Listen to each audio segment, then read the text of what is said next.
And now, would you please welcome the creative minds between Berlin, choreographer of the Sydney dance company Graham Murphy, and ICEHOUSE's Iva Davies. Hi there. Hi there. How are you doing? Thank you.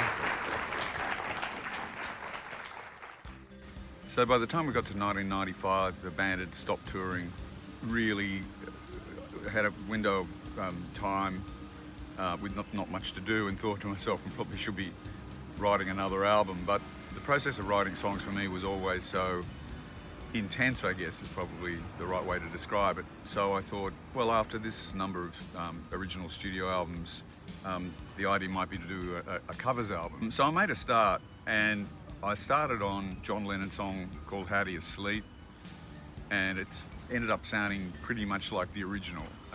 And so I found it really unconvincing because there didn't seem to be a reason to kind of replace the original. They were just sort of too close. And then I had this sort of mad idea, and the mad idea was sort of based around what I imagined if you were wealthy and had a big house with a drawing room and a salon in the 1800s, and perhaps you were in Frédéric Chopin's house or whatever. His piano would be there, and he would inevitably have dinner parties, and perhaps some of the guests that he brought along might, one might be a violinist and a cellist, and this is before television sets. This is the way basically people made their own fun, was to kind of perform in their houses.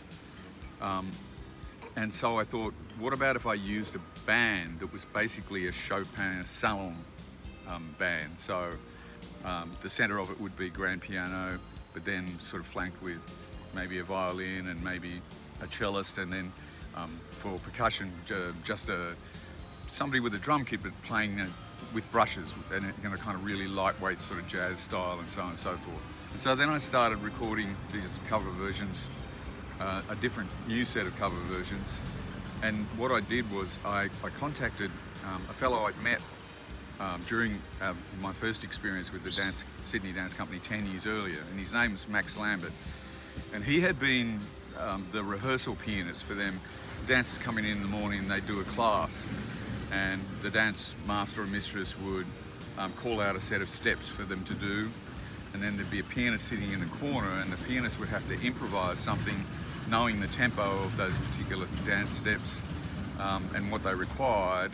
And I spotted Max doing this, and I thought, this guy is incredibly brilliant. And I called him up and said, Max, I need a really flash pianist. Can I get a plane here? I think that's my plane. Just arrived from Sydney, going back to Sydney. And so I kind of outlined this idea to Max. And the very first thing I think we did was we recorded a version of a song that Frank Sinatra made famous, and it's actually an Oscar-winning song called All the Way. But I kind of sandwiched in the arrangement, there's a track on Lou Reed's Berlin album, which is predominantly jazz piano, and Lou Reed sings this reasonably depressing song in the middle of it called Berlin. Instead of doing that, I took the two piano bookends, the front of Lou Reed's Berlin and the end of Lou Reed's Berlin, and sandwiched in the middle of it Frank Sinatra's All the Way. So it's a really weird, unlikely pairing, and Max was completely brilliant because the piano parts are really difficult. And we actually recorded that completely live in my house. The interesting thing about it was going ahead and doing further cover versions. It was amazing what I could take on. And by using this strange little band featuring a pianist and a cellist and a violin player and a jazz drummer, I even did a public image song, and it worked. It was amazing. So, then I got to do a David Bowie song I picked, one by the Psychedelic Furs, Roxy Music, XTC, this whole collection. And we got about sort of 6 songs into what ended up being a collection of, a proper album, probably 12 songs or something like that. And I turned to Max one day and I said, you know what, Max, can you imagine if, like, this little band was sort of hidden in a set on stage off to one side for the Sydney Dance Company, And every now and again I'd pop up and sing one of these songs as part of a ballet score. And so Max said, why don't we send 6 songs to Graham Murphy, the artistic director, and see what he says. And he straight away said, yeah, great, go for it. And then Max and I sat down and basically produced a score that linked all of these songs together.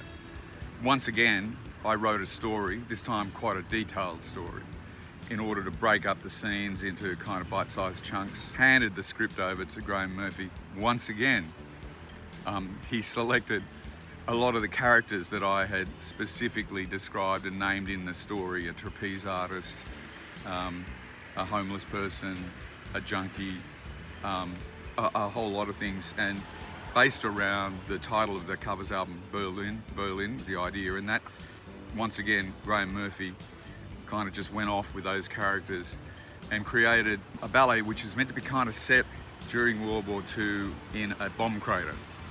And trapped in this bomb crater were all these characters trying to get out. And every now and again I would appear like some golden angel and just sing one of these songs. And Max was literally at the grand piano at the bottom of the crater with all the characters playing live piano.